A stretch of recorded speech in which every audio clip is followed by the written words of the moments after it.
Herkese iyi günler arkadaşlar. Kanalımıza hoş geldiniz. Sinem Ünsal yurt dışı çıkışı yasağıyla serbest bırakıldı. Sinem Ünsal yurt dışı çıkışı yasağıyla serbest bırakıldı. Gözaltı kararı verilen ve ifade vermek üzere Mardin'den İstanbul'a gelen Sinem Ünsal, işlemelerin ardından yurt dışı çıkışı yasağı şeklinde adli kontrol şartlarıyla serbest bırakıldı. Son dalgada hakkında gözaltı kararı verilen isimler arasında oyuncu Sinem Ünsal da yer aldı. Ünsal ifadesinin ardından yurt dışı çıkış yasağı ile serbest bırakıldı.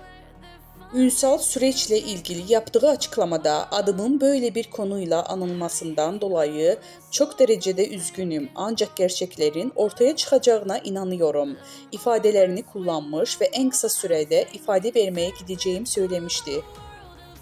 Reytingler rekoru kıran Uzak Şehir dizisinde aile karakterine hayat veren Sinem Ünsal da çekimler için bulunduğu Mardin'den ifade vermek üzere İstanbul'a geldi.